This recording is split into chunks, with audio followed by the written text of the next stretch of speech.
réussir le redémarrage et le rebond de ces activités. Face à la situation actuelle, même les entrepreneurs les plus innovants ont besoin de conseils. Philippe Bonin, bonjour. Bonjour. Vous êtes directeur général de Sémaphore, expert en transformation des entreprises, et vous êtes l'invité de Jean-Marc Sylvestre. Bonjour. À Sémaphore, ça sert à quoi pour la navigation maritime? Ça sert à donner un cap, quoi. Le cap, la vision, l'anticipation.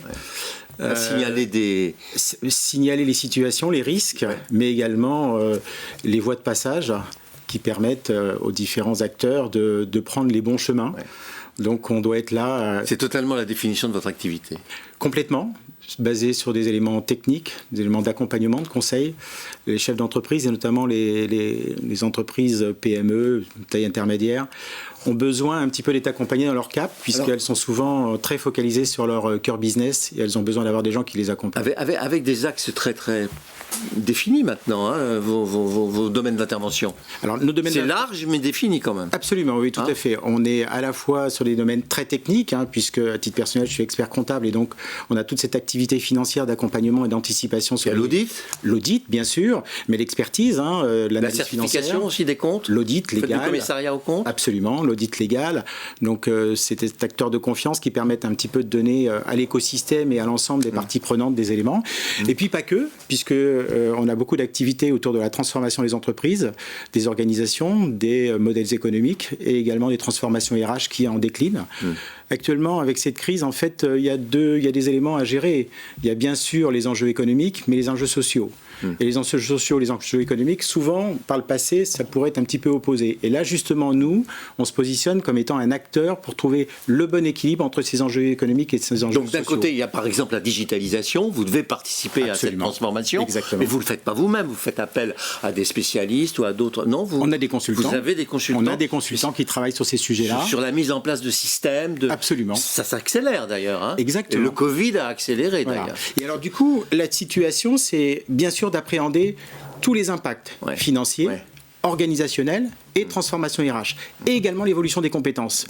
Puisque dans les entreprises qui ont certains modèles économiques, cette digitalisation conduit à accompagner l'ensemble du personnel et donc à gérer les compétences. Alors la prise en compte des RH, la prise en compte du climat social et psychologique, la prise en compte aussi de l'environnement, de l'impact environnemental. Oui.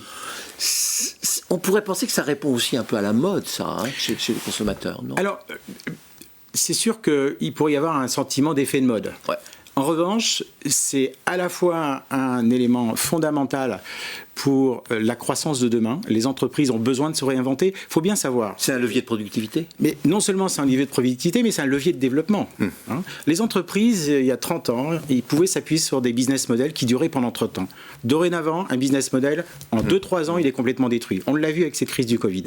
Donc, nous, on est là pour essayer un petit peu d'anticiper ces éléments, tant financiers, organisationnels, RH, et la façon dont ils produisent. Vous êtes expert comptable, vous savez très bien que les experts comptables assurent par exemple très souvent la facturation, la paye, tout ça. Alors bien évidemment, n'allez pas jusque-là, si. Bien sûr, on va jusque-là, soit sur la base de compétences que nous avons en interne, soit sur la base de compétences que nous allons chercher à l'extérieur. Et pourquoi ? Parce que souvent dans ces situations de crise, il faut savoir de temps en temps permettre au chef d'entreprise de se recentrer sur son core business, quitte à ce qu'on va revenir à des choses internalisées, mais de façon différente. Et de sous-traiter, Exactement. Ça, vous êtes 300 collaborateurs. Oui, tout à fait. On est à peu près sur une dizaine de sites en France, 300 collaborateurs. C'est du sérieux, là. Ça commence à devenir sérieux. À l'étranger un peu ? Alors, pas à l'étranger, même si on a un réseau international où on est représenté dans 100 pays, ce qui nous permet d'accompagner nos clients à l'étranger, et notamment dans leur transformation, et notamment dans leur nécessité de vouloir évoluer sur leurs débouchés, mais également sur le sourcing des matières. L'entreprise à quel âge ? Une trentaine d'années. Oui, donc c'est pas une... Non. En revanche, notre volonté de pouvoir... C'est plus une start-up. Maintenant, vous êtes installé dans le paysage. Non, je dirais on se positionne comme start-up sur la façon dont on approche les choses. Bien sûr. Trouver les bons équilibres entre les enjeux économiques, enjeux sociétaux et enjeux sociaux. Donc derrière, il y a l'expérience et puis exactement.